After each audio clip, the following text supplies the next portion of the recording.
बिस्मिल्लाहिर्रहमानिर्रहीम। अस्सलाम वालेकुम नाजरीन। मैं आपका मेज़बान ग़ुलाम अब्बास राय और आप देख रहे हैं अल इदराक स्कूल ऑफ लॉ। नाजरीन, बात हो रही थी सेकंड सीरीज़ में जो बेसिक आर्टिकल्स हैं ह्यूमन राइट्स के हवाले से, उस पर हम लोग बात कर रहे हैं।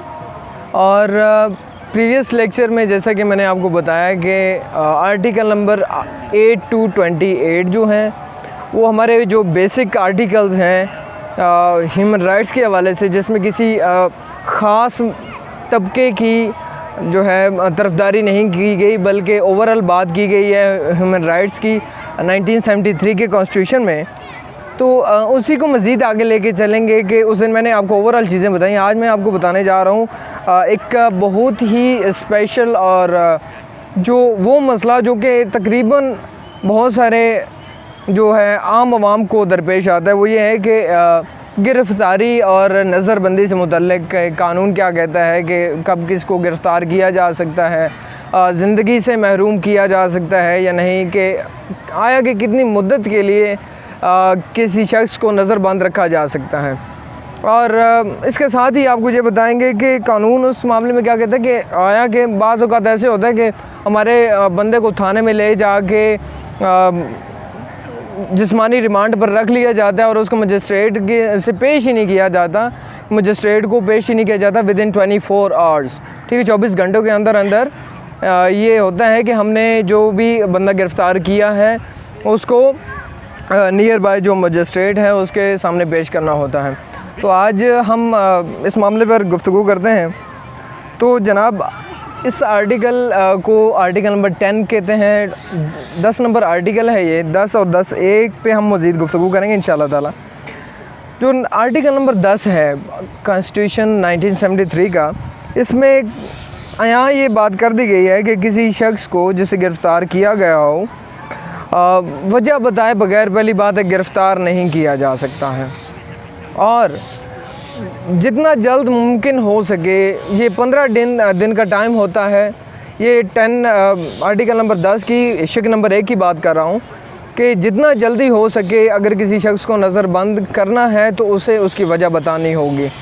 और इसकी शिक नंबर जो 2 है उसमें ये बात आया कर दी गई है कि किसी भी शख्स को जिसको नज़रबंद कर दिया गया है उसको उसके जो कानूनी मशीर है, उसका कोई एडवोकेट है, कोई भी मतलब जो कि उसका लुक आफ्टर कर रहा है उसके कानूनी मामलात की, उससे मशवरा करने से नहीं रोका जा सकता है। और इसकी जो शिक नंबर 2 में मज़ीद इसमें इजाफ़ा किया गया है कि विदिन 24 आवर्स, जो मैंने पहले आपको बात बताई कि 24 घंटों के अंदर अंदर इसको नियर बाय जो भी मजिस्ट्रेट होगा उस इलाके का, जो भी मतलब कि अगर पंजाब के किसी इलाके से उसको गिरफ़्तार किया गया है, जेलम से अगर उसे गिरफ़्तार किया गया है, तो तहसील जेलम के जो मजिस्ट्रेट हैं उसमें उसको 24 घंटों के अंदर अंदर उसको पेश कर दिया जाएगा उस अदालत में, मजिस्ट्रेट की जो अदालत होगी। अगर मतलब साहिवाल में है उसके हिसाब से, मतलब किसी भी इलाके के ओवरऑल बात कर रहा हूँ कि पाकिस्तान का कोई भी इलाका है उसमें अगर किसी शख्स को गिरफ़्तार किया गया है तो उसमें नियर बाय मजिस्ट्रेट है 24 आवर्स के दरमियान उसको जो है पेश कर दिया जाएगा मजिस्ट्रेट को। और एक बात याद रहे कि इसमें जो बहुत सारे हमारे कानूनी हज़रात होते हैं उनको ये बात शायद स्किप कर जाते हैं कि जो उस जगह से लेकर मजिस्ट्रेट की अदालत तक लेके जाने का जो वक्त दरकार होगा वो उस 24 आवर्स में जो है इंक्लूड नहीं किया जाएगा। और किसी भी हुक्म इम्तनाई वो होता है कि जिस गिरफ़्तारी के मुतल्लिक़ स्पेशल तौर पर जो कानूनी अदालतें हैं वो हुक्म दें कि इस बंदे को नज़रबंद करना है और उस पर कोई सवाल नहीं उठाया जा सकता है। और इसकी शिक नंबर 4 है, इम्तनाई नज़रबंदी के लिए कोई कानून नहीं बनाया जाएगा। ये with the passage of time चीज़ें तब्दील होती रहती हैं, और ये जो मेन इसका कह सकते हैं कि टाइम इंटरवल है में नज़रबंदी का, वो तकरीबन एटलीस्ट 1 माह से 3 माह है। और 3 माह के बाद ये अगर मुद्दत को बढ़ाना है, इंक्रीज़ करना है, तो उस पर एक कमेटी बनाई जाएगी। और वो कमेटी अगर वो आप कह लें कि सूबाई लेवल पर है तो हाई कोर्ट के जो जजेस साहिबान हैं उनमें से कोई रिटायर्ड जज हो सकता है जिसके पास 10 साल का तजर्बा होगा, और उसके अलावा कोई भी वकला हज़रात भी हो सकते हैं। एक कमेटी बनाई जाएगी और वो कमेटी अपनी सिफारिशात पेश करेगी अदालत को, और सिफारिशात के मुतालिक उस मुद्दत को बढ़ाया या कम किया जा सकता है। और दो इसमें सिचुएशंस हैं हमारे पास। एक वो सिचुएशन है कि जिसको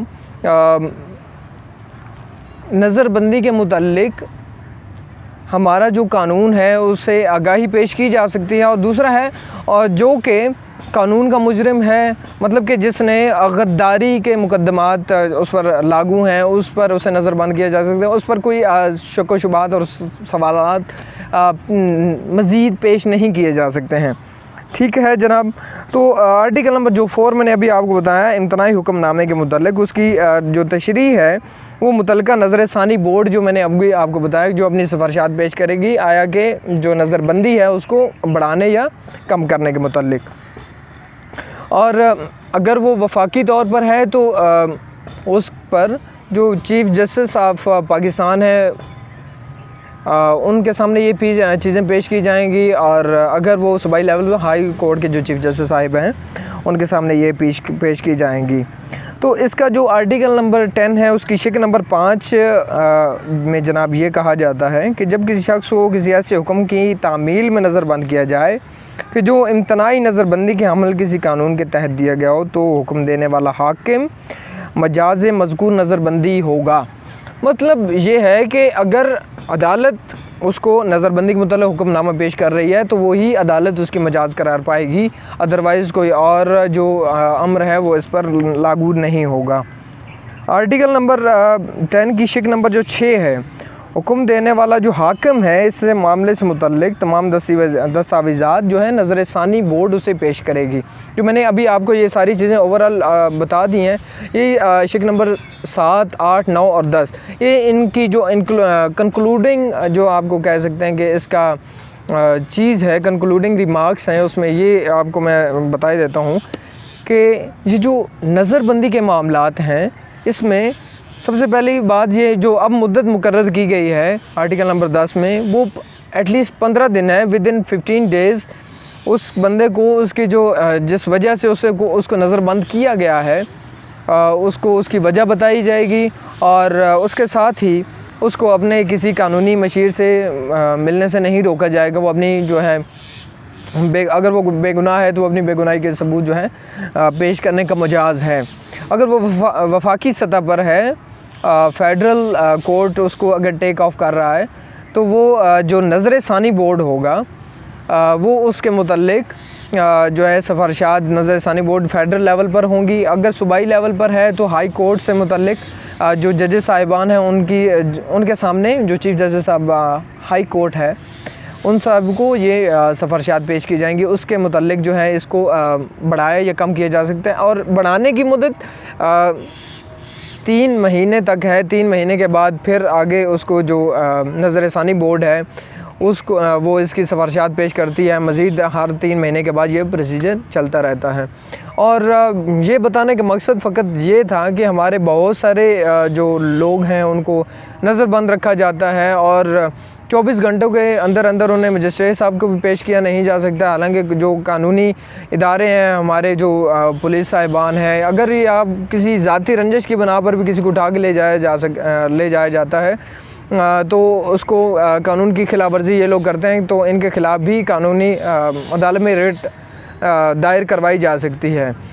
तो इंशाल्लाह इन्हीं आर्टिकल्स को मज़ीद लेके चलते रहेंगे, हर एक की तफसीलन मैं आपको बताता रहूँगा। तो इंशाल्लाह नेक्स्ट लेक्चर के लिए फिर मिलते हैं, तब तक के लिए इजाज़त दीजिए। अल्लाह हाफ़िज़।